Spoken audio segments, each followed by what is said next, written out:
We want to welcome in Luke Johnson from The Advocate. Luke, how are you today?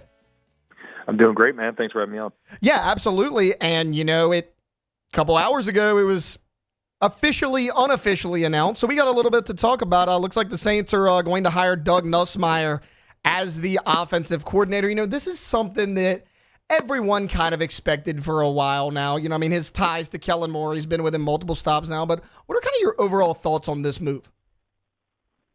Yeah, I think it makes a lot of sense. And really, when you think about it,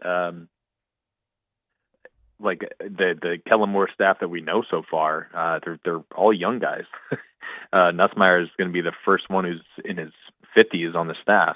So I think having a guy with a lot of experience, even though not a lot of NFL coaching experience, he's just been around the game for a long time, will help.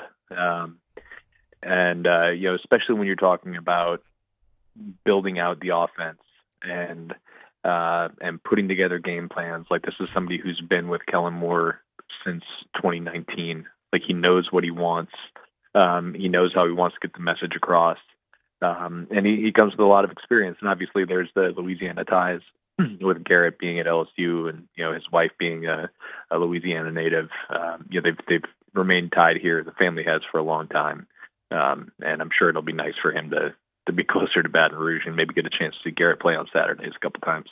I'm glad you mentioned that, Luke. I kind of brought that up in the opener last segment about, yes, Doug Nussmeier has been a coordinator at a ton of different places in college. He's had a lot of success. Hadn't done it in the NFL coordinator-wise, but this has to be more of like a comfortability factor for Kellen, right? Because he's a first-time head coach, and he's going to be the primary play caller, I would imagine. Yeah, Kellen already said he's going to be the primary play caller. So, I think that's exactly what this is. And that's really why this was kind of telegraphed from the beginning. Look, he's been with him from Dallas to Los Angeles to Philly and now here. I think when you're looking at an offensive-minded head coach needing to fill an offensive coordinator position, oftentimes you're not going to get like the young rising coach to be in that spot because they're not going to be calling plays. For Doug Nussmeier, who's he's in his 50s, he hasn't had the coordinator job in the NFL to this point. Like, it makes a lot of sense for him to be in that spot. Just because it kind of limits your pool of candidates when they're not going to be the guys calling plays, and it's going to that would be kind of limiting on their ability to use this as like a jumping off point for the NFL or for a head coaching job. Sorry.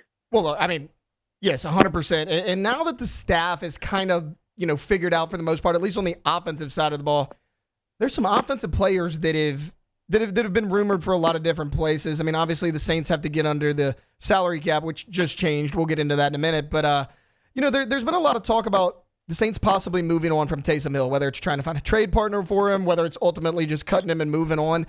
If they do try to trade him, what do you think his trade value is at this point in his career? Yeah, minimal. Yeah. He's 35 years old. He's coming off a major season-ending injury. Even knowing Taysom Hill and knowing how I'm sure he's attacking his rehab very hard right now, and is probably clearing the benchmarks for his return and returning early. That's still that's a big question mark hanging over his head. If you're talking about a trade value, at best, a late round draft pick. I guess the thing, even if it's like Sean Payton, right? Of course, what you're going to get out of him. They're being tied to the Broncos, obviously, because Payton wants to just reinvent everything he did here over there. But I guess the thing is, if the trade value's like you say it is, which I believe it is as well, would they be better off just keeping him? Because look, they're getting that boost in salary cap. We don't know quite the number yet. We know the general range. And then you're not going to be much different as far as the cap hit, whether keeping him or cutting him. Would they just be better off keeping him if they can't trade him? 100%. I'm having a hard time seeing. I've seen this rumor floating around that they're moving on, which who knows where the hell that stuff starts. But it makes almost no sense to get rid of him. Because he's gonna cost you whatever the cap hit is this year, $17 million. Regardless, I think they get like $270,000 in cap relief by releasing him. And yeah, it doesn't really make much sense to do it as a post June 1st move either. You know, and they're going to probably have to use one of those spots on Ryan Ramczyk. They only get 2 post June 1st cuts. So like, there's just a lot of reasons why it doesn't really make sense. Like the only reason you're going to be moving on from Taysom or even some of these other guys, Cam Jordan, Demario Davis, same sort of situation where it's either going to cost you more money to release them, or you're going to have like a very negligible difference in your cap. Speaking of the only reason you'd release those guys is if you just want to replace them with somebody younger. That's it. Yeah. Well, speaking of, aging players, you just mentioned Cam Jordan. That's kind of where I wanted to go next. Like, is there any possibility the Saints, try to trade Cam Jordan? Because he's a guy that, while he's older, he's still been a pretty productive player for the most part over the last 2 years. Like, is that a possibility?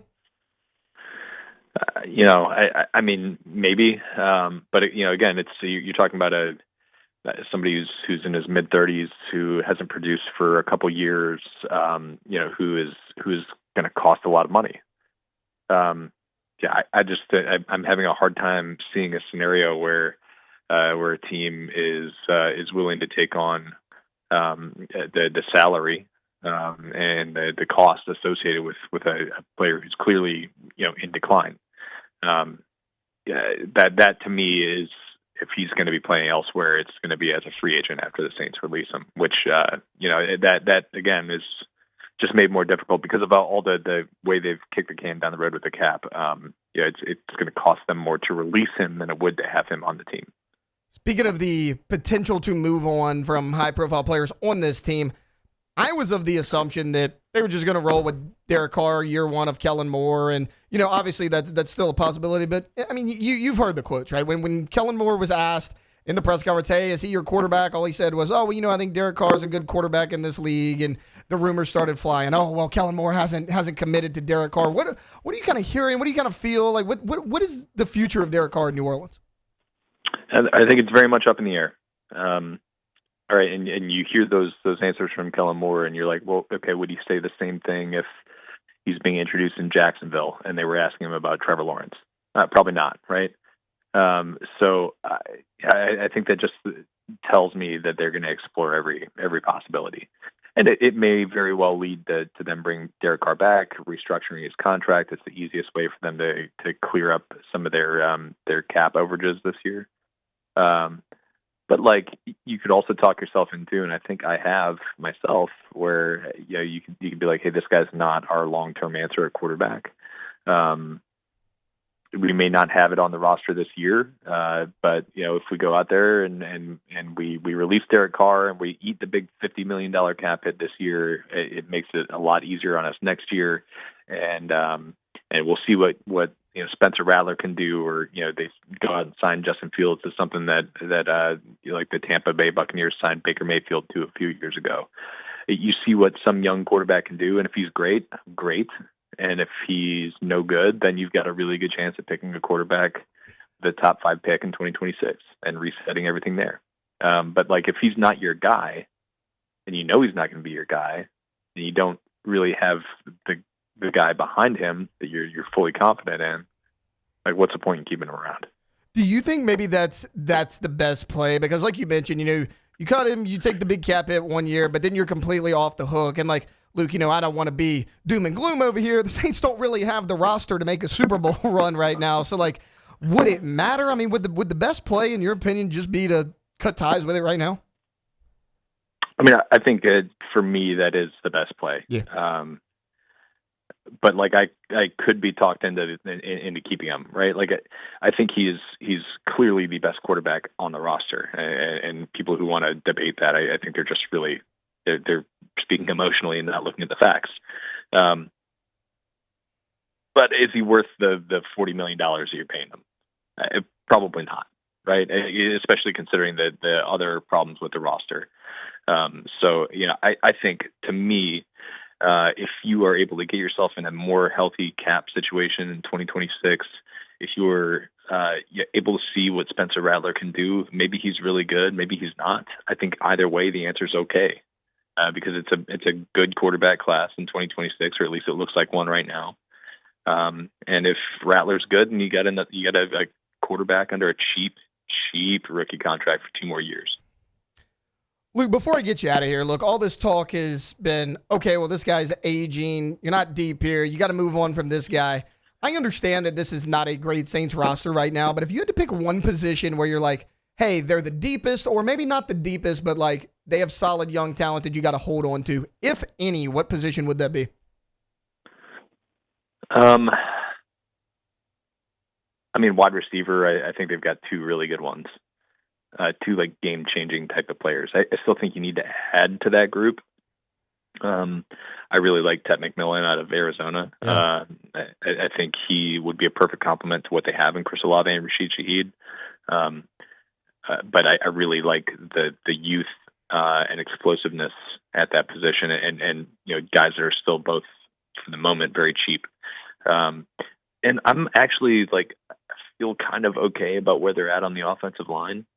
Weirdly enough, as much as that was like everybody was hand-wringing about that going into last year, I think they're two pieces away there, right? Like a starting caliber left guard or tackle where they can move Penning inside, and a quality depth piece.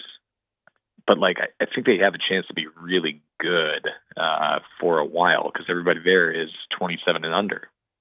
Yeah, it could be really good if you get the right coaches in.